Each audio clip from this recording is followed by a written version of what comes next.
Official YouTube channel पर आप सभी विद्यार्थियों का मैं जीएस फैकल्टी जेपी सर हार्दिक स्वागत अभिनंदन वंदन करता हूं। इस सेशन में उन तमाम विद्यार्थियों का मैं आह्वान करता हूं जो प्रतियोगी परीक्षाओं के महासमर में चंद्रगुप्त मौर्य बनना चाहते हैं। स्टडी 91 हमेशा कौटिल्य की भूमिका निभाया है, निभा रहा है और निभाता रहेगा। आपको चंद्रगुप्त मौर्य बनाया है, बना रहा है और बनाता रहेगा। प्रीलिम्स स्पेशल के इस स्पेशल एपिसोड में आज हम लोग मौर्य वंश से संबंधित महत्वपूर्ण प्रश्नों का सिंहावलोकन करेंगे जो उत्तर प्रदेश लोक सेवा आयोग के द्वारा विगत परीक्षाओं में पूछा गया है या जिसे आगामी परीक्षाओं में पूछे जाने के चांसेस हैं। शुरू करते हैं आज का ये सेशन और आज का पहला प्रश्न आपके स्क्रीन पर। प्रथम भारतीय साम्राज्य स्थापित किया गया था। पहला विकल्प कनिष्क के द्वारा, दूसरा हर्ष के द्वारा, तीसरा चंद्रगुप्त मौर्य के द्वारा या चौथा समुद्रगुप्त के द्वारा। आपको जानकारी के लिए बता दें कि भारत जब 16 महाजनपदों में बटा हुआ था, 16 महाजनपद जिनका प्रमाण भगवती सूत्र से मिलता है, जिनका प्रमाण भगवती सूत्र के अलावा बौद्ध धर्म की पुस्तक अगुत्तर निकाय और महावास्तु से जो है प्राप्त होता है। इन 16 महाजनपदों को एक छत्र के नीचे लाने का सबसे पहला प्रयास किया था नंद वंश का शासक महापद्म नंद ने। किसने? महापद्म नंद ने। लेकिन उन्होंने प्रयास किया था, लेकिन इसमें सफलता जिस व्यक्ति को प्राप्त हुई उस व्यक्ति के बचपन का नाम था राजकीलम। क्या नाम था उस व्यक्ति के बचपन का नाम? राजकीलम। जी हां, और बताने की जरूरत नहीं कि राजकीलम को दुनिया चंद्रगुप्त मौर्य के नाम से जानती है। यानी चंद्रगुप्त मौर्य के बचपन का नाम क्या था? राजकीलम था। और आपको जानकारी के लिए बता दें, इनकी माता का नाम था मूरा। संभवतः इसीलिए इन्होंने अपने वंश का नाम मौर्य वंश रखा था। इनके पिता का क्या नाम था, जो कि बड़ा विवादास्पद है? इनके पिता का नाम था, इनके पिता थे कौन? नंद वंश के अंतिम शासक धनानंद। कौन थे? नंद वंश के अंतिम शासक धनानंद। इस बात की जानकारी किस पुस्तक से मिलती है? आप कहेंगे कि मुद्रा राक्षस से प्राप्त होती है। किस पुस्तक से प्राप्त होती है? मुद्रा राक्षस से प्राप्त होती है। किससे? मुद्रा राक्षस से प्राप्त होती है। और मुद्रा राक्षस को लिखा किसने था? मुद्रा राक्षस को लिखा था किसने? विशाख दत्त के द्वारा लिखा गया था। मुद्रा राक्षस किसके द्वारा लिखा गया? विशाख दत्त के द्वारा लिखा गया था। तो आपसे पूछा जाए कि चंद्रगुप्त मौर्य के पिता का नाम धनानंद था, जो कि नंद वंश का अंतिम शासक महाअत्याचारी आतताई व्यक्ति था। इस बात का प्रमाण किस पुस्तक से मिलता है? मुद्रा राक्षस से मिलता है। मुद्रा राक्षस को किसने लिखा था? विशाख दत्त के द्वारा जो है लिखा गया था। इसके अलावा कुछ और भी पुस्तकें हैं, जैसे एक पुस्तक जिसका नाम है कथा सरित सागर। कौन सी? कथा सरित सागर। कथा सरित सागर, इसको किसने लिखा है? इसको सोमदेव के द्वारा जो है लिखा गया है। किसके द्वारा लिखा गया? सोमदेव के द्वारा लिखा गया है। और इस पुस्तक में भी बताया गया है कि चंद्रगुप्त मौर्य जो है किस वंश से संबंधित था? जी हां, नंद वंश से संबंधित था। इसके अलावा और भी उस समय की जो तत्कालिक पुस्तकें हैं जिससे यह प्रमाण मिलता है कि चंद्रगुप्त मौर्य जो है किस वंश का वंशज था, तो आप बताएंगे कि नंद वंश का। हालांकि बौद्ध धर्म में कौन सा? बौद्ध धर्म की जो साहित्य है, बौद्ध साहित्य जितने भी हैं, जैन साहित्य हैं, बौद्ध साहित्य और जैन साहित्य, इन दोनों जगह इसे क्षत्रिय बताया गया है। क्या बताया गया है? क्षत्रिय बताया गया है। इनको क्षत्रिय बताया गया है। लेकिन पुराणों में या फिर मुद्रा राक्षस या कथा सरित सागर जैसी पुस्तकों में इसे शूद्र बताया गया है। क्या बताया गया है? शूद्र बताया गया है। और आपको जानकारी के लिए बता दें कि विशाख दत्त ने इसके लिए बकायदे किसके लिए? चंद्रगुप्त मौर्य के लिए वृषल शब्द का इस्तेमाल किया है। किस शब्द का इस्तेमाल किया है? वृषल शब्द का इस्तेमाल किया है। तो आपसे पूछा जाए कि जैन धर्म अथवा बौद्ध धर्म साहित्य के अनुसार चंद्रगुप्त मौर्य क्या था? क्षत्रिय। लेकिन मुद्रा राक्षस के अनुसार क्या था? शूद्र था, जिसके लिए वृषल शब्द का जो है इस्तेमाल किया गया है। मुद्रा राक्षस में लिखा गया है कि नंद वंश का अंतिम शासक धनानंद के दरबार में ही मूरा, जो कि चंद्रगुप्त मौर्य की माता थी, एक गणिका थी। गणिका का मतलब दरबार में उन दिनों रह करके नाचने गाने मनोरंजन का कार्य करने वाली जो महिलाएं थी, उनको गणिका कहा जाता था। उन दिनों के नियमों के अनुसार अगर किसी गणिका को पुत्री की प्राप्ति होती थी, यदि कोई गणिका पुत्री को जन्म देती थी तो कोई दिक्कत नहीं, राजमहल में उनको रहने के लिए कोई परेशानी नहीं। लेकिन पुत्र को जन्म देती थी तो उन दिनों के नियमों के अनुसार साम्राज्य के सुरक्षा के दृष्टिकोण से उस पुत्र का परित्याग करना पड़ता था, यानी उस जन्मे हुए बालक को फेंक देना पड़ता था या किसी को देना होता था, या नहीं तो राजमहल छोड़ना होता था। बिंबचार के दरबार में रहने वाला जो जीवक था, उसकी भी माता सागरिका एक गणिका थी, जिन्होंने कि जन्म लेने के बाद जीवक को कूड़ेदान में फेंक दिया था। लेकिन मूरा ने ऐसा नहीं किया, उसने जो है राजप्रसाद का ही परित्याग किया और पीकॉक मोरों का पालन करके उनके जो है पंख को बेचने का काम किया और अपने बालक का परवरिश करने का काम किया। जिस बालक का बचपन का नाम मैंने अभी बताया क्या था? राजकिलम था। और इस राजकिलम को 1000 कसारपण में, कितना? 1000 कसारपण। कसारपण क्या होता है? उन दिनों चांदी की जो मुद्रा होती थी उसे कसारपण कहते थे। हालांकि मौर्य साम्राज्य का जो राजकीय मुद्रा थी वो थी पण, लेकिन 1000 कसारपण में उन दिनों इनको खरीद लिया था। किसने? चाणक्य ने।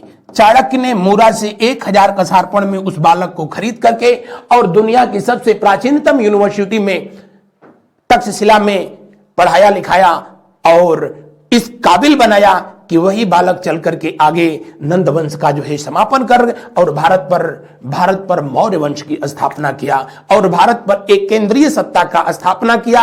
आज वर्तमान में ईरान में बहने वाली दजला फरात नदियां कभी भारत के सीमा पर जो है बहती थी, यानी पूरा का पूरा जो है अफगानिस्तान भी भारत का हिस्सा बनाने में कामयाबी मिली। किसको? चंद्रगुप्त मौर्य को। और इस तरह जो है प्रथम भारतीय साम्राज्य जो है स्थापित करने में सफलता मिली। किसको? चंद्रगुप्त मौर्य को।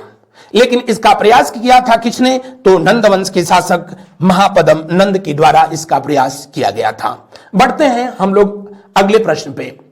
अगला प्रश्न कह रहा है, निम्न में से किसने सेंड्रोकोट्स, चंद्रगुप्त मौर्य और सिकंदर महान की घटना का उल्लेख किया है? इसमें कुछ मिसिंग है और ये हमारे टाइपिस्ट महोदय का जो है करिश्मा है। चंद्रगुप्त मौर्य और सिकंदर महान की मुलाकात हमारी टाइपिस्ट ने इनका मुलाकात होने ही नहीं दिया। लीजिए, मैंने मुलाकात करा दिया। सिकंदर महान की मुलाकात की घटना का उल्लेख किया है। आपको जानकारी के लिए बता दें कि चंद्रगुप्त मौर्य सिकंदर महान का समकालीन था। सिकंदर, आपको बताने की जरूरत नहीं, 326 ईसा पूर्व में भारत पर आक्रमण करता है। कब? 326 ईसा पूर्व में भारत पर आक्रमण करता है। सिकंदर कहां का रहने वाला था? यूनान का रहने वाला था। कहां का रहने वाला था सिकंदर? यूनान का रहने वाला था। सिकंदर के पिता फिलिप सेकंड की मौत होती है तो यूनान का शासक सिकंदर बनता है और उसे विश्व विजय का भूत सवार हो जाता है। तब विश्व का मतलब यूरोप और एशिया, क्योंकि अफ्रीका और अमेरिका जैसे महाद्वीपों की, ऑस्ट्रेलिया जैसे महाद्वीपों की अभी खोज नहीं हुई थी। यूनान का रहने वाला सिकंदर, जिसने विश्व विजय का सपना देखा और विश्व विजय करने के लिए उसको सबसे जरूरी था एशिया खंड को जीतना, और एशिया खंड का मतलब उन दिनों भारत हुआ करता था। लगभग पूरा एशिया भारत के जो है कब्जे में था, या यूं कह लें कि पूरा एशिया खंड ही जो है भारत के नाम से जाना जाता था। और भारत को जीतने के क्रम में सिकंदर ने भारत पर आक्रमण किया। उन दिनों तक्षशिला का राजा था जिसका नाम था आंभी। आंभी ने सिकंदर की मदद की थी। मैं बताता हूं कि हिंदुस्तान का इतिहास अगर आप उठा करके जो है देखें तो हिंदुस्तान हमेशा जो है अपनों से बर्बाद हुआ है, और परिवार हो या देश हो हमेशा अपनों की गद्दारी से ही जो है बिखरता है, बर्बाद होता है। तक्षशिला का राजा आंभी ने सिकंदर की मदद की थी भारत पर आक्रमण करने में। उसका विरोध करने के बजाय आंभी ने उसकी मदद किया था, और यह हमेशा से रहा है। भारत में दुश्मनों का आगमन हुआ नहीं, दुश्मन आए नहीं, बल्कि बुलाया जाता रहा। चाहे आजादी से पहले चाहे आजादी के बाद तमाम ऐसे जो है प्रसंग हैं। तो सिकंदर महान 326 ईसा पूर्व में जो है भारत पर अटैक करता है, और उन्हीं दरमियान चंद्रगुप्त मौर्य जो है पढ़ाई कर रहे थे। कहां पर? तक्षशिला विश्वविद्यालय में।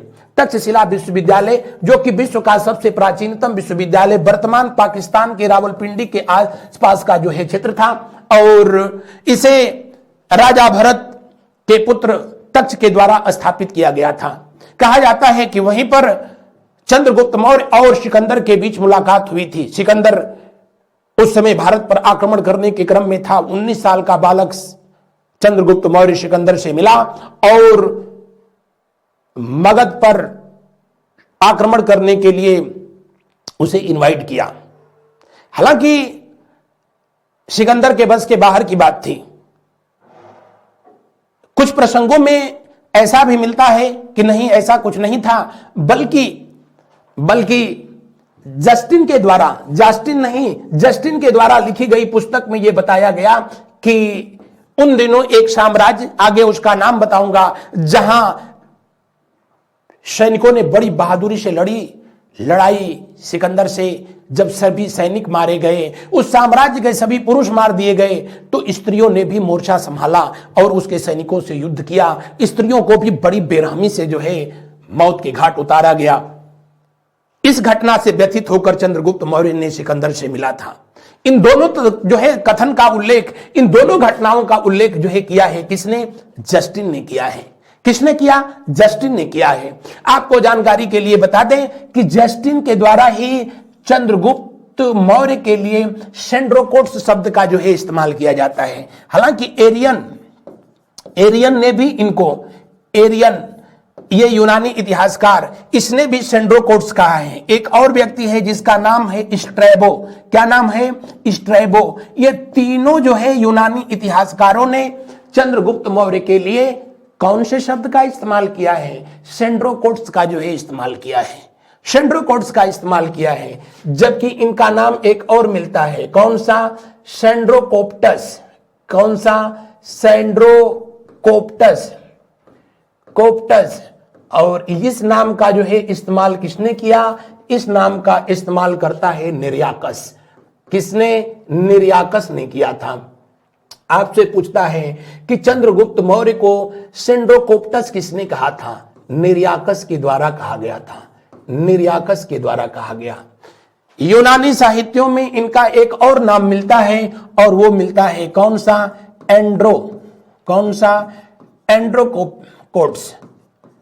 एंड्रोकोट्स इनका नाम मिलता है। और ये नाम जो है दिया था किसने? तो ये नाम दिया था इनको किसने? एपियाकस ने दिया था। एपियाकस के द्वारा उनको ये नाम दिया गया था। तो ये तमाम नाम जो है किसके लिए यूनानियों ने इस्तेमाल किया है? चंद्रगुप्त मौर्य के लिए इस्तेमाल किया है, जो कि परीक्षाओं में आपसे पूछा जाता है। और इससे भी इंटरेस्टिंग फैक्ट आपको बताऊं क्या? सेंड्रोकोप्टस, एंड्रोकोप्टस जैसे नाम चंद्रगुप्त मौर्य के लिए ही इस्तेमाल हुए। इस तथ्य को किसने बताया था? तो विलियम जोन्स के द्वारा बताया गया था।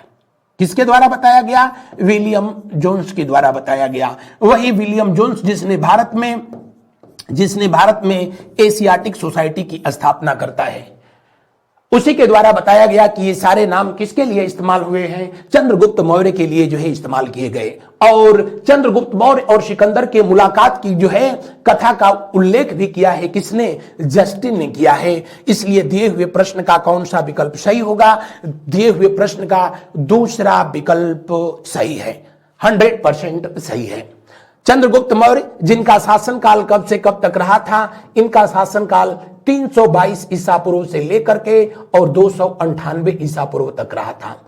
चंद्रगुप्त मौर्य 322 से लेकर के 298 तक शासन किए, लेकिन इनका राज्याभिषेक हुआ था 323 ईसा पूर्व में, ध्यान रखेंगे। और जीवन के अंतिम समय में श्रवण बेलगोला में जाकर के इन्होंने संलेखना कर लिया था, यानी इच्छा मृत्यु प्राप्त किया था।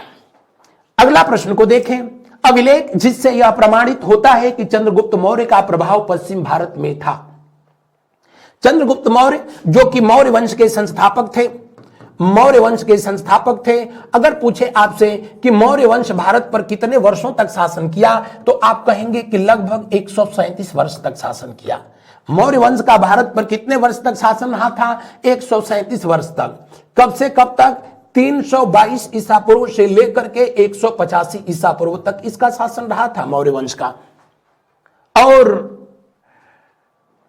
मौर्य वंश के संस्थापक चंद्रगुप्त मौर्य और अंतिम शासक था जिसका नाम था बृहद्रथ। क्या नाम था, बृहद्रथ। इसका नाम था बृहद्रथ। बृहद्रथ इस वंश का अंतिम शासक था और 10वां शासक था।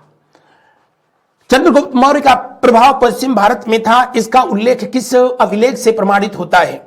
ये पहले ऐसे व्यक्ति थे जिन्होंने उन दिनों दक्कन को अब महाराष्ट्र के नाम से जो है जाना जाता है। महाराष्ट्र, सौराष्ट्र यानी जो है गुजरात वाला जो बेल्ट है, इनको जीतने में सफलता अर्जित की थी किसने, चंद्रगुप्त मौर्य ने। और इस बात का प्रमाण किस अभिलेख से मिलता है, रुद्रदामन का अभिलेख। रुद्रदामन का अभिलेख जूनागढ़ अभिलेख जो कि 150 ईस्वी में स्थापित किया जाता है। किसके द्वारा स्थापित किया जाता है, रुद्रदामन के द्वारा स्थापित किया जाता है। रुद्रदामन किस वंश का राजा था, शक वंश का राजा था। कौन से वंश का राजा, शक वंश के ये शासक थे। और इन्होंने जूनागढ़ शिलालेख में ये बताया है क्या, कि चंद्रगुप्त मौर्य के द्वारा उनके आदेशानुसार चंद्रगुप्त मौर्य का राज्यपाल वहां पर एक झील का निर्माण करता है, जिस झील का नाम है गिरनार पर्वत पर सौराष्ट्र में सुदर्शन झील। कौन सा, सुदर्शन झील। सुदर्शन झील, सुदर्शन झील। और इसका निर्माण किया किसने था, चंद्रगुप्त मौर्य का। चंद्रगुप्त मौर्य का जो राज्यपाल था जिसका नाम था पुष्यगुप्त वैश्य। पुष्यगुप्त वैश्य के द्वारा गिरनार पर्वत पर पेयजल की समस्या के समाधान के लिए कौन सी झील का निर्माण हुआ, जी हां, सुदर्शन झील का निर्माण हुआ। उसका नाम सुदर्शन ही क्यों पड़ा, क्योंकि ऐसी मान्यता है कि पुष्यगुप्त वैश्य जो थे उनके पिता का नाम सुदर्शन था और अपने पिता के नाम पर ही उस झील का नामकरण उन्होंने सुदर्शन झील के नाम से किया था। जूनागढ़ अभिलेख, रुद्रदामन का अभिलेख भारत में संस्कृत भाषा में लिखा गया ये पहला अभिलेख है। किस भाषा में लिखा गया है, संस्कृत भाषा में लिखा गया है। आपसे पूछे कि किस शैली में यह लिखा गया है, तो चंपू शैली में लिखा गया है। चंपू का मतलब यह गद्य और पद्य जो है दोनों में लिखा गया है। इसी जूनागढ़ अभिलेख में इस बात का प्रमाण मिलता है कि जब सुदर्शना झील या सुदर्शन झील में नहरों का निर्माण कराने की जब जो है बात हुई, तो सम्राट अशोक का राज्यपाल तुषास्प के द्वारा इसका पुनर्निर्माण कराया गया और यहां से सिंचाई के लिए नहरें निकाली गई। आगे चल करके जब अतिवृष्टि की वजह से यह झील प्रभावित हुई, तो इसका पुनर्निर्माण गुप्त वंश के शासक स्कंद गुप्त ने भी कराया था। और आगे पुनः जल प्रलय की वजह से बहुत अधिक जो है अतिवृष्टि की वजह से ये झील परेशान हुई, टूट गई, तो इसका फिर निर्माण कराया था किसने, रुद्रदामन के द्वारा जो है कराया गया था। तो अगर आपसे पूछे कि इस अभिलेख पर जो है कितने वंश के लोगों की जानकारी मिलती है, तो सबसे पहले जो है मौर्य वंश, उसके बाद कौन सा गुप्त वंश, और उसके बाद जो है कौन सा शक वंश। शक वंश, 3 राजवंशों की जो है जानकारी मिलती है। कितने राजाओं का नाम उल्लेखित किया गया है, तो इस पर चंद्रगुप्त मौर्य का नाम लिखा गया, चंद्रगुप्त मौर्य का नाम लिखा गया, इस पर सम्राट अशोक का नाम लिखा गया है, स्कंद गुप्त का नाम लिखा गया है, स्कंद गुप्त का नाम लिखा गया है, और रुद्रदामन का नाम लिखा गया है। बढ़ते हैं हम लोग अगले प्रश्न की ओर। अगला प्रश्न देखते हैं किससे संबंधित है। चंद्रगुप्त मौर्य ने सेल्यूकस निकेटर को किस वर्ष में पराजित किया था? चंद्रगुप्त मौर्य ने सेल्यूकस निकेटर, आपको जानकारी के लिए बता दें कि सेल्यूकस जो है सिकंदर का सेनापति था। किसका सेनापति था? सिकंदर का सेनापति। दरअसल सिकंदर की सेना जब ब्यास नदी को पार करने से मना कर दिया तो सिकंदर भारत से वापस लौट जाने का निर्णय लिया। बैक्ट्रिया में 323 ईसा पूर्व में सिकंदर जो विश्व विजय का सपना देखा था वो जिंदगी का जंग हार गया, यानी उसकी मौत हो गई। तो उसके साम्राज्य को सिकंदर के सेनापतियों ने बांट लिया। उसी का सेनापति था जिसका नाम था सेल्यूकस निकेटर, और सेल्यूकस निकेटर को उन दिनों बैक्ट्रिया का क्षेत्र मिला। बैक्ट्रिया माने बैक्टीरिया नहीं, वर्तमान समय का जो अफगानिस्तान है, अफगानिस्तान को महाभारत काल में गांधार कहा गया, उन दिनों बैक्ट्रिया के नाम से जो है जाना जाता था। अफगानिस्तान वाला बेल्ट जो है इसे प्राप्त हुआ। इधर चंद्रगुप्त मौर्य जब भारत पर जो है मौर्य साम्राज्य की स्थापना करता है तो सिकंदर के सेनापति सेल्यूकस निकेटर को पत्र लिखता है। क्या? गांधार जो वर्तमान अफगानिस्तान का क्षेत्र था, जिसे कभी खुरासान कहा गया, इन्होंने पत्र लिखा कि हमारे क्षेत्र को खाली कर दो। उन्होंने ऐसा करने से जो है मना कर दिया। तो उन दिनों का दौर था, 2 राजाओं के बीच जब पत्राचार होता था और बातों से बात जब नहीं बनती थी तो फिर अगला कार्यक्रम जो है आयोजित किया जाता था। 305 ईसा पूर्व में, कब? 305 ईसा पूर्व में कौन सी नदी? सिंधु नदी। तब की लड़ाइयां नदियों के जो है तट पर होती थी ताकि सैनिकों को पानी के लिए परेशानी न हो, पट्टे पानी पी पी करके खबर लेते थे। सिंधु नदी के तट पर सेल्यूकस निकेटर और चंद्रगुप्त मौर्य के बीच युद्ध हुआ। उस युद्ध में सेल्यूकस निकेटर हार गया और उन दिनों की परंपराओं के अनुसार चंद्रगुप्त मौर्य ने सेल्यूकस निकेटर की बेटी थी जिनका नाम था हेलेना, हेलेना से जो है शादी किया। किसने? चंद्रगुप्त मौर्य ने शादी किया। इस घटना की जानकारी कौन सा जो है इतिहासकार देता है? एपियाकस ने दिया था। किसने दिया था? एपियाकस ने। किस पुस्तक में दिया? आगे अभी बताऊंगा क्योंकि प्रश्न के रूप में आएगा।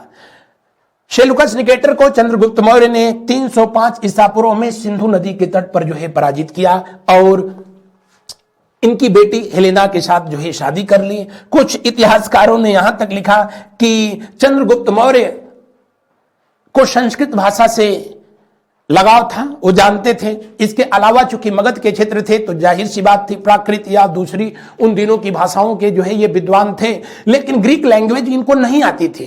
जबकि ये इनकी जो अब पत्नी हो गई थी, इनको ग्रीक आती थी, भारत की भाषाएं नहीं आती थी। इस समस्या के समाधान के लिए सेल्यूकस निकेटर ने भारत में एक व्यक्ति को भेजता है जिसका नाम था क्या? मेगास्थनीज। क्योंकि मेगास्थनीज तक्षशिला में ही रह करके जो है ये विद्या अध्ययन किया था और उन दिनों जो है ये भारत और यूनान दोनों भाषाओं का जो है विद्वान व्यक्ति था।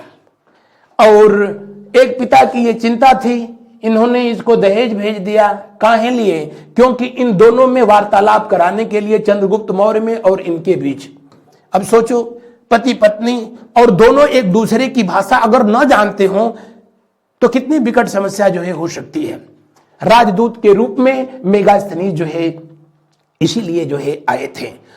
दहेज के रूप में चंद्रगुप्त मौर्य को हेरात मिला, मकरान का क्षेत्र मिला, मकरान का क्षेत्र मिला, काबुल का क्षेत्र मिला, कांधार का क्षेत्र मिला, और ये सब का सब जो है कहां पर पड़ता है, अब जो है अफगानिस्तान में जो है पड़ता है।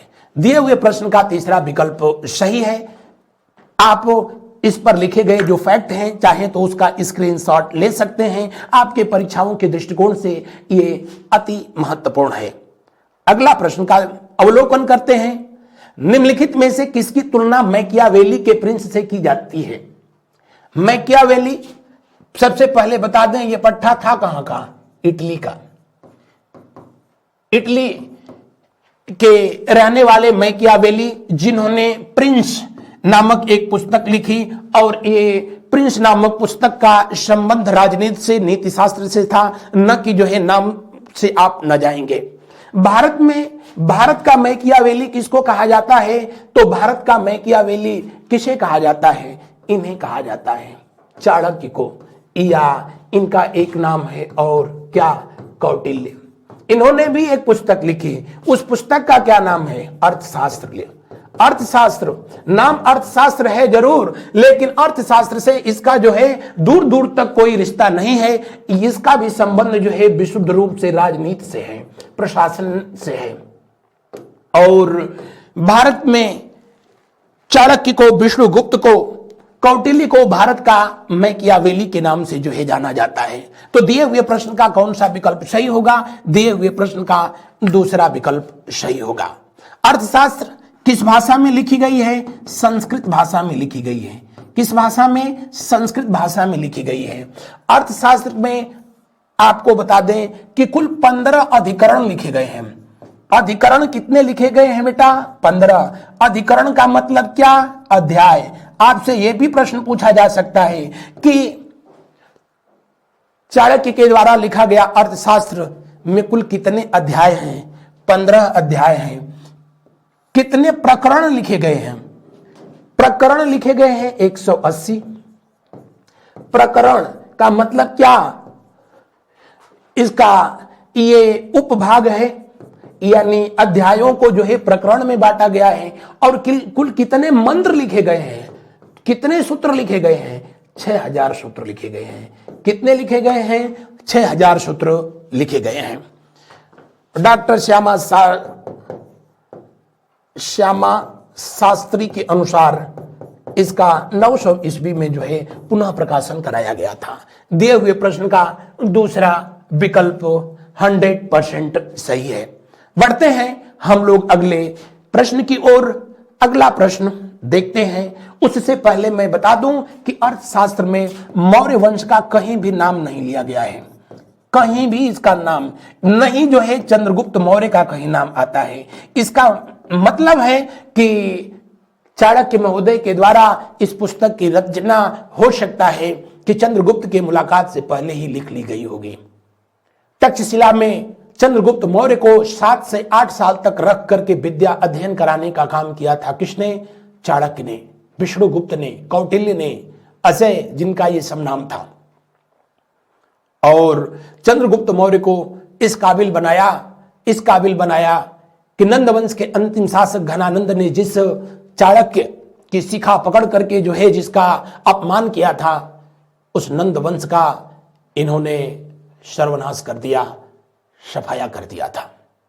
बढ़ते हैं हम लोग अगले प्रश्न की ओर। अगला प्रश्न का अवलोकन करते हैं। नेक्स्ट क्वेश्चन को देखें।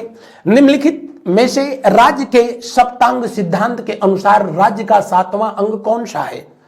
जनपद, दुर्ग, मित्र, कोश। सबसे पहले बता दें कि यह सप्तांग सिद्धांत किस पुस्तक में लिखा गया है? तो आप कहेंगे कि अर्थशास्त्र में लिखा गया है। किस में लिखा गया है? अर्थशास्त्र में लिखा गया है। तो सप्तांग सिद्धांत को किसने दिया था? चाणक्य ने दिया था। किसने दिया था? चाणक्य ने दिया था। अगर आपसे पूछे कि सप्तांग सिद्धांत अर्थशास्त्र के किस अभिकरण में दिया गया है, किस अधिकरण में दिया गया है, तो अधिकरण संख्या किस में दिया गया है? 6 में इसको लिखा गया है। अधिकरण संख्या 6 में इसका जो मंडल है कौन सा मंडल में इसको लिखा गया है? योनि मंडल में लिखा गया है, योनि मंडल में लिखा गया है। तो आपसे साधारण प्रश्न पूछेगा तो बस इतना पूछेगा, सप्तांग सिद्धांत किसने दिया, किस पुस्तक में जो है इसको दिया गया है। और नहीं तो बहुत डीपली जब पूछेगा तो जाकर के पूछेगा कि अर्थशास्त्र के किस अभिकरण में जो है इसका उल्लेख किया गया है। सप्तांग सिद्धांत में बताया गया कि किसी भी राज्य के जो है कुल कितने अंग होते हैं? जी हाँ, 7 अंग होते हैं, जिसमें जो स्वामी या सम्राट होता है वो राज्य का जो है सिर होता है।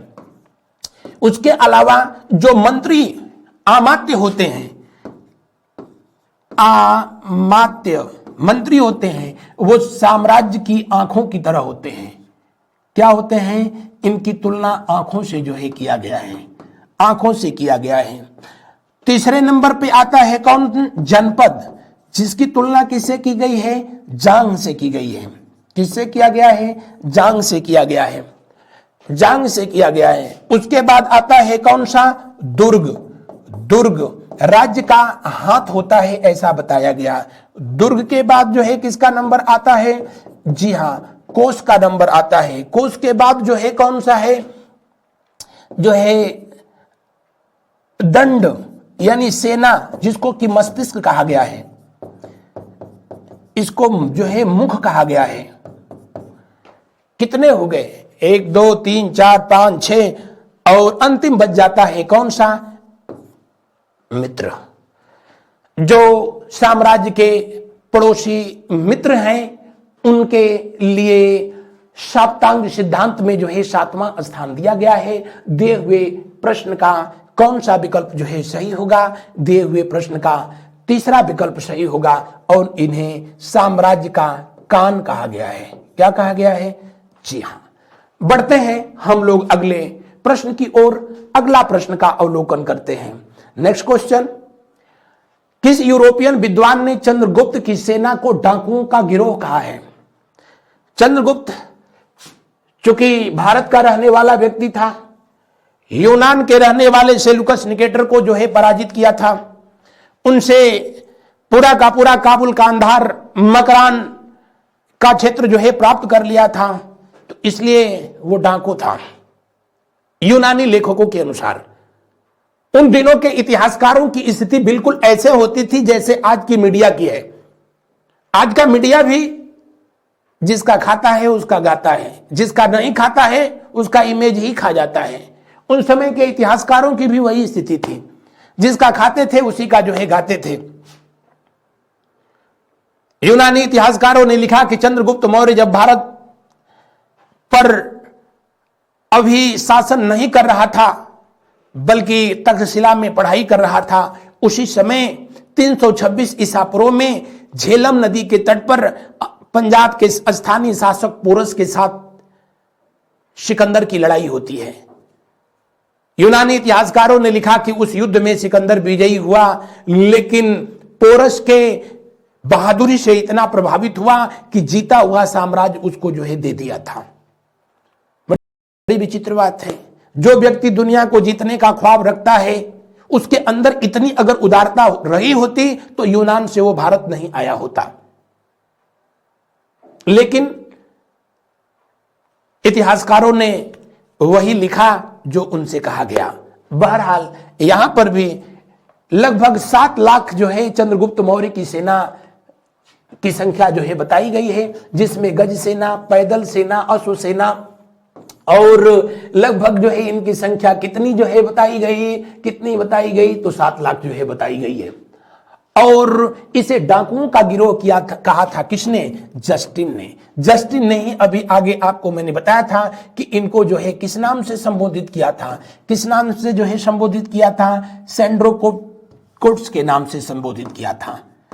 सेंड्रोकोट्स के नाम से जो है इनको संबोधित किया था जस्टिन ने।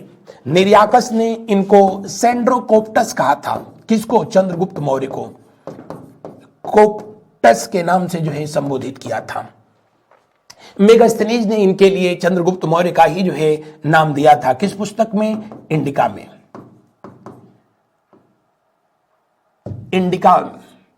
इंडिका मेगास्थनीज के द्वारा जो है लिखी गई पुस्तक थी और मेगास्थनीज को भारतीय इतिहास का जनक कहा जाता है, पिता कहा जाता है। इंडिका आज वर्तमान समय में उपलब्ध नहीं है। बढ़ते हैं अगले प्रश्न की ओर। अगला प्रश्न को देखते हैं, किसके शासनकाल में डाइमेकस भारत आया था? चंद्रगुप्त मौर्य, बिंदुसार, अशोक या कनिष्क? डाइमेकस, घबराना मत, ये आदमी का नाम है, कसम से। डाइमेकस किसके शासनकाल में भारत आया था? जी हां, इसका भारत में आगमन बिंदुसार के शासनकाल में हुआ था। किसके शासनकाल में? बिंदुसार के शासनकाल में हुआ था। बिंदुसार जो कि 298 ईसा पूर्व से लेकर के 273 ईसा पूर्व तक मगध पर, भारत पर शासन किया था। कौन? बिंदुसार। किसका बेटा था? चंद्रगुप्त मौर्य का बेटा था। बिंदुसार को कहा जाता है कि यह दुनिया का जो है पहला सिजेरियन बालक था। बिंदुसार की माता का नाम था दुर्धरा। क्या नाम था? दुर्धरा। दुर्धरा भी जो है नंद वंश की राजकुमारी थी। किस वंश की? नंद वंश की जो है राजकुमारी थी। नंद वंश की राजकुमारी थी। चंद्रगुप्त मौर्य की यह पहली पत्नी थी। और ऐसा कहा जाता है कि जब बिंदुसार अपने मां के गर्भ में था तो इनकी माता गलती से जहर मिला हुआ दूध की गिलास जो है गटक गई, पी गई, और अपने उत्तराधिकारी को बचाने के लिए चंद्रगुप्त मौर्य ने दुर्धरा का ऑपरेशन वो भी तलवार से कर दिया। उसी तलवार की नोक जो है इस बालक के जो है मस्तक पर जो है लगी तो वो जो है दाग बन गया, बिल्कुल पॉइंट, बिंदु की तरह। इसीलिए इसे बिंदुसार के नाम से जाना गया। किस नाम से जाना गया? बिंदुसार के नाम से। इसे जैन धर्म के साहित्यों में सिंहसेन भी कहा गया। क्या कहा गया? सिंहसेन कहा गया। इसे भद्रसार के नाम से भी जाना गया। भद्रसार के नाम से जाना गया। किसको? बिंदुसार को। बिंदुसार जो कि चंद्रगुप्त मौर्य का जो है उत्तराधिकारी था, इसे यूनानी लेखकों ने अमित्र चेट्स के नाम से संबोधित किया, जबकि पुराणों में इसके लिए अमित्रघात शब्द का प्रयोग किया गया है। अमित्रघात शब्द का प्रयोग किया गया है। किसके लिए? किसके लिए किया गया है? बिंदुसार के लिए। बिंदुसार के बारे में कहा जाता है बस इनकी 16 पत्नियां थी। जी, बस 16 पत्नी थी बिंदुसार महोदय की, और इनके सपूत कितने थे? बस इतने थे, 101। और इनका बेटा आगे चल करके मैं बताऊंगा, सबसे बड़ा बेटा था जिसका नाम था सुसीम, और उसके बाद जो है दूसरा वाला था जिसका नाम था जो है अशोक। बाकी के बारे में बहुत कुछ जानकारी नहीं मिलती है। इसी बिंदुसार के शासनकाल में आया था डाइमेकस। भारत में डाइमेकस कहां का रहने वाला था? डाइमेकस सीरिया का रहने वाला था।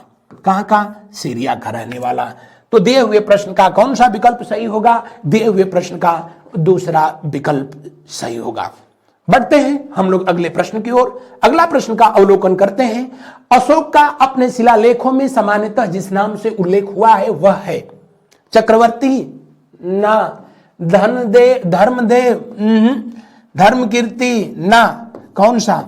प्रियदर्शी। प्रियदर्शी या देवा नाम प्रियम, इन्हीं दो नामों का जो है उल्लेख किया गया है सम्राट अशोक के अभिलेखों में। अगर पूछा जाए कि सम्राट अशोक के जो अभिलेख हैं, थोड़ा सा देखेंगे आप लोग, अब तक कितने अभिलेख प्राप्त हुए हैं? 40। इनके अभिलेखों को 2 भागों में जो है 3 भागों में कह दीजिए कि बांटा गया है। कौन कौन सा? तो एक है शिलालेख, शिलालेख। दूसरा कौन था? स्तंभलेख, स्तंभलेख। तीसरा कौन सा है? गुफा या गुहालेख, गुहालेख, गुहालेख। शिलालेख ये भी 2 भागों में बांटा गया। एक जो है दीर्घ शिलालेख या बृहद शिलालेख, दूसरा लघु शिलालेख। स्तंभ लेख को भी 2 भागों में बांटा गया। किसमें? बृहद और लघु। दीर्घ शिलालेख, दीर्घ शिलालेख कितने स्थानों पर लगाए गए हैं, स्थापित किए गए? 8। और इस पर कितना अभिलेख लिखे गए हैं? 14। अभिलेख का मतलब इन पाषाण पत्थरों पर कुल 14 पंक्तियों में सम्राट अशोक के द्वारा अपने विचार जो है राजाज्ञा के रूप में जो है व्यक्त किया गया है। उन्होंने जनता को, अपनी देश की प्रजा को आदेश दिया है और जो वो 14 पंक्तियां जो है लिखी गई हैं उन्हीं को शिलालेख के नाम से जाना जाता है। भारत में सबसे पहले शिलालेख स्थापित कराने का काम किसने किया था? अशोक के द्वारा ही किया गया। अशोक जो कि चंद्रगुप्त मौर्य के बेटे बिंदुसार का बेटा था। विश्व में सबसे पहले शिलालेख स्थापित करने का काम किसने किया? जी हां, हम्बुरावी ने किया था। किसने किया था? हम्बुरावी ने। हम्बुरावी दुनिया का जो है पहला व्यक्ति था जिसने अपने आदेश, अपने जो है नियम कानून को शिलालेखों पर स्थापित कराने का जो है काम किया। हम्बुरावी जो कि बेबीलोन का जो है शासक था और हम्बुरावी की विधि संहिता आज भी विश्व प्रसिद्ध है, जो कि फ्रांस में वहां के संग्रहालय में आज भी सुरक्षित रखी गई है। तो अपने लॉ एंड ऑर्डर को, अपने आदेश को, या कह लें कि लिखित संविधान शिलालेखों पर जो है स्थापित कराने का काम किया दुनिया में सबसे पहले कौन? हम्बुरावी। और भारत में यह काम किया किसने? सम्राट अशोक के द्वारा जो है किया गया था। सम्राट अशोक के द्वारा। इनके किस शिलालेख में इनका नाम जो है प्रियदर्शी लिखा गया है? किस शिलालेख में जो है किया गया है? तो बैराट में। किसमें किया गया है? बैराट में, या इसी का नाम है भाब्रू अभिलेख। क्या नाम है? भाब्रू अभिलेख में इनका प्रियदर्शी जो है नाम दिया गया है। और भाब्रू अभिलेख है कहां पर? कहां पर है? जयपुर में। और जयपुर कहां है? जी हां, राजस्थान की राजधानी है। तो दिए हुए प्रश्न का अंतिम विकल्प सही होगा। इनके जितने भी गुहालेख हैं, इन किसके? सम्राट अशोक के। वो कहां पर हैं? बिहार में। बिहार में भी कहां पर? गया में। और किस पहाड़ी में? तो आप कहेंगे कि बराबर की पहाड़ियां। बराबर की पहाड़ी में सम्राट अशोक के द्वारा 4 गुफाओं का जो है निर्माण किया गया था। हालांकि ये गुफाएं आजीवक संप्रदाय के लोगों के द्वारा जो है दान कर दी गई थी, दे दी गई थी। बढ़ते हैं हम लोग अगले क्वेश्चन की ओर। अगले प्रश्न का अवलोकन जो है करते हैं। अशोक ने बौद्ध होते हुए भी धर्म में आस्था नहीं छोड़ी, इसका प्रमाण है। बौद्ध होते हुए भी हिंदू धर्म का होना चाहिए। कौन सा? हिंदू धर्म में इन्होंने आस्था नहीं छोड़ी। आपको जानकारी के लिए बता दें, अशोक जिसका शासनकाल 273 ईस्वी से ईसा पूर्व से लेकर के और करीब 232 ईसा पूर्व तक जो है रहा था। अपने जीवन के प्रारंभिक दिनों में ये जो है शैव धर्म को मानता था। किस धर्म को मानता था? शैव धर्म को मानता था। पुराणों में इसके लिए अशोक वर्धन शब्द का इस्तेमाल हुआ है। कौन? इसे अशोक वर्धन कहा गया है। और वहां लिखा गया है कि सम्राट अशोक प्रतिदिन अपने आवास पे 10,000 ब्राह्मणों को भोजन कराता था। शैव धर्म को अपने जीवन के प्रारंभिक दिनों में शैव धर्म का धर्मावलंबी था। कौन? सम्राट अशोक। हालांकि इन्होंने आजीवकों के लिए गुफाएं भी जो है प्रदान किया, तो उस धर्म के प्रति भी इनका समान व्यवहार रहा था। अशोक चक्र में लगाई गई जो 24 तीलियां हैं, कितनी? 24। ऐसी मान्यता है। बौद्ध धर्म के कुछ साहित्यों से ऐसा प्रमाण मिलता है कि वो जैन धर्म के 24 तीर्थंकरों को जो है प्रदर्शित करती हैं, जिसे अब भारत के राष्ट्रध्वज के ठीक बीचों बीच जो है जगह दी गई है। बहरहाल अशोक बौद्ध होते हुए भी हिंदू धर्म में आस्था नहीं छोड़ी। इसका सबसे जो है बड़ा प्रमाण है कि उन्होंने अपने सभी जो है अभिलेखों में अपने को देवानाम प्रियम या प्रियदर्शी के नाम से संबोधित करता है। देवताओं का प्रिय, देवताओं के प्रिय के नाम से जो है अपने को ये संबोधित करते हैं। हालांकि अशोक का नाम, अशोक अगर पूछे आपसे कि किस अभिलेख से मिलता है तो आप बताएंगे कहां से? मास्की अभिलेख। मास्की। उसके बाद कौन सा? गुर्जरा। कौन सा? गुर्जरा अभिलेख। उसके बाद जो है कौन सा? नित्तूर अभिलेख। कौन सा? नित्तूर अभिलेख। देन उद्गोलम। उद्गोलम। तो ये 4 ऐसे अभिलेख हैं जहां पर सम्राट अशोक का नाम जिस अभिलेखों में किस नाम से जो है दिया गया है? जी हां, अशोक के नाम से। ये मास्की कहां पर है? मास्की कहां पर है? मास्की कर्नाटक में है। कर्नाटक में। गुर्जरा कहां पर है? एमपी में। नेत्तूर कहां? ये दोनों कहां है? आंध्र प्रदेश में स्थित है। बढ़ते हैं हम लोग अगले प्रश्न की ओर। अगले प्रश्न का अवलोकन करते हैं। सांची का स्तूप किसने बनवाया था?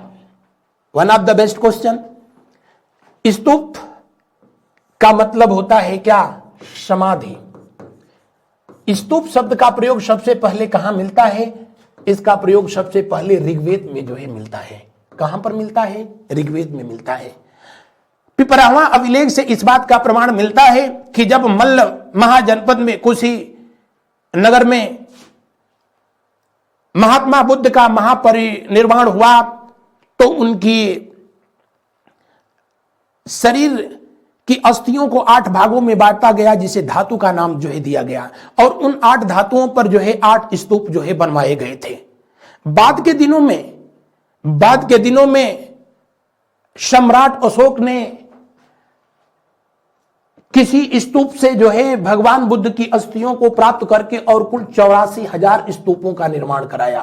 तो अगर आपसे पूछे सम्राट अशोक ने कितने स्तूपों का निर्माण कराया था? 84,000 जो है कराया था, और सांची का स्तूप भी उनमें से एक था। तो दिए हुए प्रश्न का कौन सा जो है विकल्प सही होगा? अंतिम विकल्प सही होगा। कौन सा? अंतिम विकल्प सही होगा।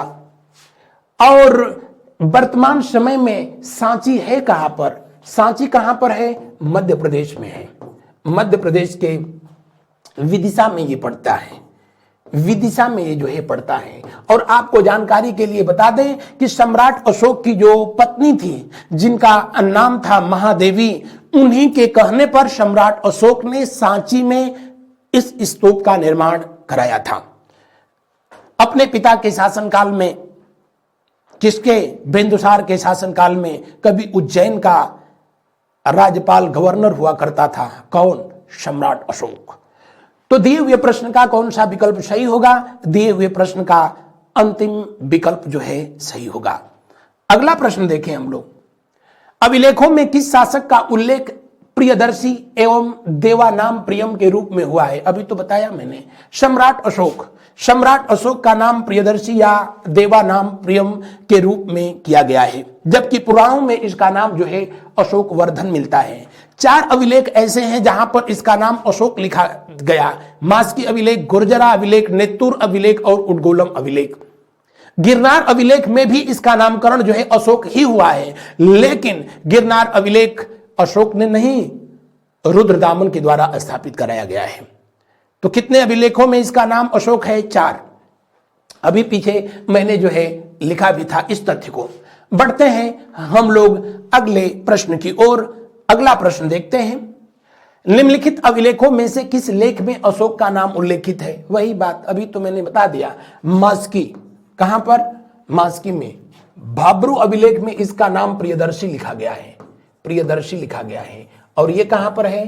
जयपुर में है। जयपुर में है। मास्की अभिलेख कहां पर पड़ता है? कर्नाटक में पड़ता है।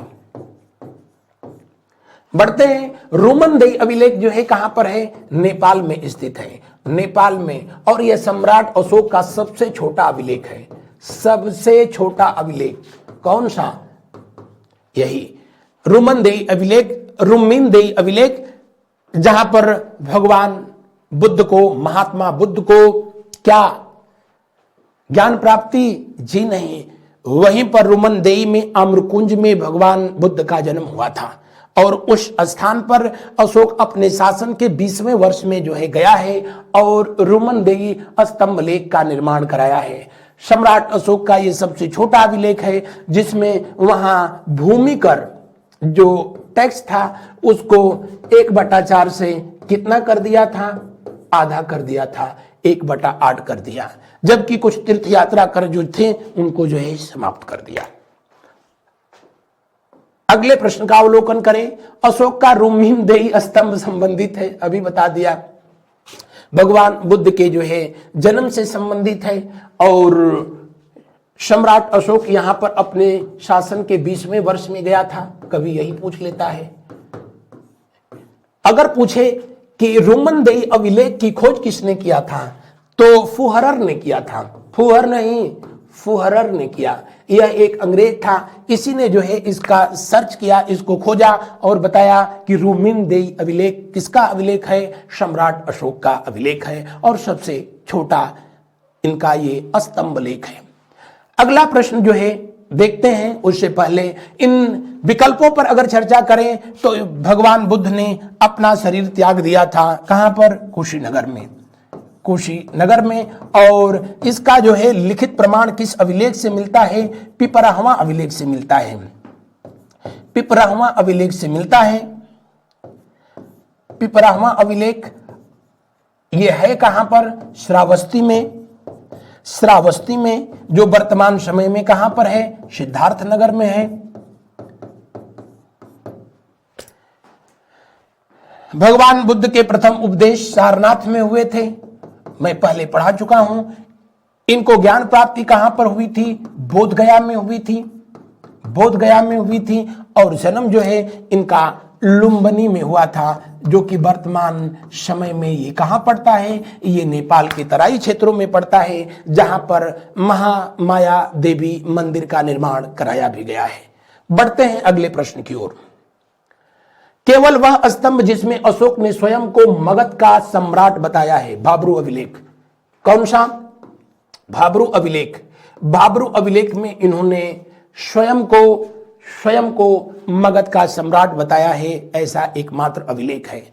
ये सम्राट अशोक के जितने भी स्तंभ लेख हैं, स्तंभ लेख हैं, स्तंभ लेख हैं, इनमें इन्होंने प्रशासनिक बातों का उल्लेख किया है, प्रशासनिक बातों का उल्लेख किया है। जबकि इनके जो लघु शिलालेख हैं, शिलालेख इनके हैं, शिलालेख, शिलालेख जो इनके हैं उसमें इन्होंने अपने व्यक्तिगत जीवन के बारे में बताया है, व्यक्तिगत जीवन। और इनके जो शिलालेख, जो लघु शिलालेख हैं कितने हैं संख्या में, 18 हैं, 18 अलग अलग स्थानों से प्राप्त हुए हैं। उन्हीं में एक है कौन सा, भाब्रू अभिलेख। इसको और किस नाम से जाना जाता है, बैराट अभिलेख। अभी मैंने बताया था कहां पर यह स्थित है, जयपुर में स्थित है। बढ़ते हैं अगले प्रश्न की ओर और अगले प्रश्न का जो है अवलोकन किया जाता है। अगला प्रश्न देखें, गुर्जरा लघु शिलालेख जिसमें अशोक का नामोल्लेख किया गया है, वह कहां स्थित है। अभी बताया था मध्य प्रदेश के दतिया जिले में स्थित है। कहां पर, मध्य प्रदेश के दतिया में। मिर्जापुर के, उत्तर प्रदेश के मिर्जापुर में अहरौरा है, अहरौरा अभिलेख है। राजस्थान के जयपुर में भाब्रू अभिलेख है, भाब्रू अभिलेख अभी बताया था मैंने। और चंपारण में देख लेंगे, चंपारण में एक है रामपुरवा अभिलेख, रामपुरवा अभिलेख। दूसरा कौन सा है,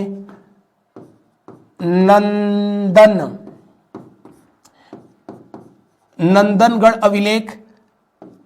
दूसरा नंदनगढ़ अरिराज, नंदनगढ़ अरिराज, ये भी कहां है, चंपारण में है। तो ये तीनों के तीनों अभिलेख कहां हैं, बिहार में, चंपारण जिला में स्थित हैं। और नंदनगढ़ अभिलेख पर ही सम्राट अशोक ने अपना जो राजकीय चिन्ह है, राजकीय चिन्ह मौर्य वंश का कौन सा है, मोर, मोर का जो है यहां पर चित्र भी इसी जो है नंदनगढ़ अभिलेख पर बनाया गया है। बढ़ते हैं हम लोग अगले प्रश्न की ओर। अगला प्रश्न देखते हैं, टालमी फिलाडेल्फस जिसके साथ अशोक के राजनयिक संबंध थे, कहां का शासक था। सम्राट अशोक ने अपने 13वें अभिलेख में, कौन सा, 13वां अभिलेख में बताता है कि यूनान, मिस्र, सीरिया जैसे देशों के राजाओं के साथ उसके जो है राजनयिक संबंध थे, अच्छे संबंध थे। इसका उल्लेख 13वें अभिलेख में किया है। 13वें अभिलेख में ही कलिंग, 13वां अभिलेख जो था बहुत जो है पूछता है आप लोगों से। इसी अभिलेख में इन्होंने कलिंग युद्ध का भी वर्णन किया है। कौन सा युद्ध, कलिंग युद्ध का वर्णन किया है, कलिंग युद्ध। और ये हुआ कब था, जी हां 261 BC में हुआ था, कौन से 261 BC में किस नदी के तट पर हुआ था? जी हां, वहां की बहने वाली दया नदी के तट पर यह युद्ध जो है लड़ा गया था, जिसका उल्लेख 13वें शिलालेख में करता है कौन? सम्राट अशोक। यहां पूछा जा रहा है टालमी जो है फिलाडेल्फस कहां का शासक था? मिस्र का शासक था। बढ़ते हैं अगले प्रश्न की ओर। मिस्र, जिसको कि इजिप्ट के नाम से भी जाना जाता है। और अगला प्रश्न देखें, अशोक के शिलालेखों में प्रयुक्त भाषा है।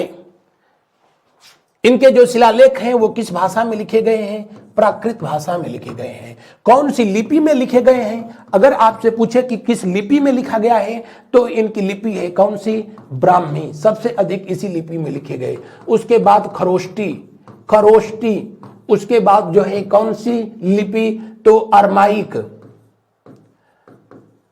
अरमाइक लिपि। उसके बाद यूनानी। तो भाषा प्राकृत, लिपि ब्राह्मी, खरोष्टी, अरमाइक और यूनानी। तो दिए हुए प्रश्न का कौन सा विकल्प सही होगा? दिए हुए प्रश्न का दूसरा विकल्प सही होगा। अगला प्रश्न देखते हैं हम लोग। अगले प्रश्न का अवलोकन करते हैं। गजब, ये पूरा खसरा खतौनी लिख दिया है।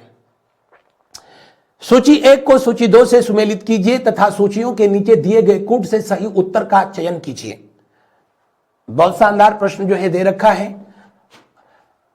शिलालेख 8, सम्राट अशोक का जो 8वां शिलालेख है उसमें धर्म यात्रा का वर्णन किया जाता है, यानी ए का पहला ही सही होगा, यानी बी विकल्प सही नहीं होगा, डी विकल्प सही नहीं होगा। उसके अलावा शिलालेख 1 जिसमें पशु बलि पर रोक लगाया गया है, बी का दूसरा, ये तो खैर सब दे रखा है। शिलालेख कौन सा? 13वां। शिलालेख 13वां में मैंने अभी बताया था कि कलिंग युद्ध का वर्णन किया गया है। ओ माय गॉड, इधर दिया है, यानी सी का कौन सा सही होगा? सी का कौन सा सही होगा? 5वां सही होगा। डी पर देखिए, शिलालेख कौन सा? 12वां, 3 सही, यानी दिए हुए प्रश्न का जो है कौन सा विकल्प सही होगा? सी विकल्प सही होगा। इसके जो 14 शिलालेख हैं उसमें कुछ इंपॉर्टेंट जो सबसे ज्यादा जो है पूछे जाते हैं वो 13वां शिलालेख जो है पूछा जाता है, जिसमें कलिंग युद्ध का वर्णन किया गया है। 5वां में जिसमें कि ये जो है धर्म महामात्र का जो है स्थापना करते हैं, एक पद का निर्माण करते हैं। तो इनका शिलालेखों का यहाँ पर ये विस्तृत जानकारी दी गई है। दिए हुए प्रश्न का तीसरा विकल्प जो है सही है। अगर आपको याद है तो सही है, नहीं तो इनको आप नोट कर सकते हैं। अगला प्रश्न देखें। कलिंग युद्ध की विजय तथा क्षत्रियों का वर्णन अशोक के किस शिलालेख में, रॉक्स एडिक्ट्स में किया गया है? अभी तो बताया कलिंग युद्ध का वर्णन किस में किया गया है? 13वें अभिलेख में किया गया है। कलिंग युद्ध किसके किसके बीच हुआ था? जी हां, कलिंग युद्ध जो है नंदराज, किसके किसके बीच हुआ था? चेदी वंश का राजा नंदराज था, अशोक और नंदराज के बीच हुआ। नंदराज किस वंश का राजा था? चेदी वंश का जो है राजा था। इसी वंश का शासक था जिसका नाम था खारवेल, जिसने हाथी गुफा अभिलेख का जो है निर्माण कराया है।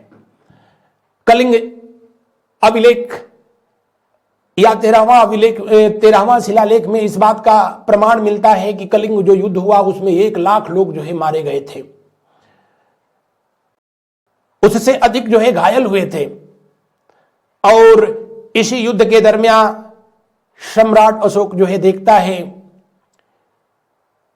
कि उस राज्य की महिलाएं, कलिंग राज्य की महिलाओं ने भी अपने साम्राज्य, अपने राष्ट्र की सुरक्षा के लिए हथियार उठाया और वो भी जो है बड़े पैमाने पर युद्ध में वीर गति को प्राप्त हुई।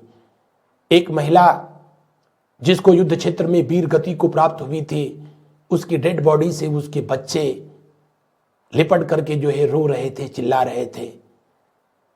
इस घटना को देख करके सम्राट अशोक जो है अंदर से टूट जाता है, पिघल जाता है और फिर कभी जिंदगी में युद्ध न करने का निर्णय लेता है। बहरहाल दिए हुए प्रश्न का जो है अंतिम विकल्प सही है। बढ़ते हैं हम लोग अगले प्रश्न की ओर और अगला प्रश्न ना, अगला स्लाइड, थैंक यू, ये 2020 सीरीज थी जिसमें 20 प्रश्नों का मैंने आप लोगों के साथ डिस्कशन किया और इन 20 प्रश्नों से कम 120 प्रश्न आपके तैयार हो जाएंगे। आज का सेशन आपको कैसा लगा आप कमेंट करके जरूर बताएंगे। अगर आपके तरफ से कुछ सुझाव होगा तो वो भी लिखेंगे जिस पर मैं अमल करने का प्रयास करूंगा। तो आज बस इतना ही। धन्यवाद। शुभ रात्रि।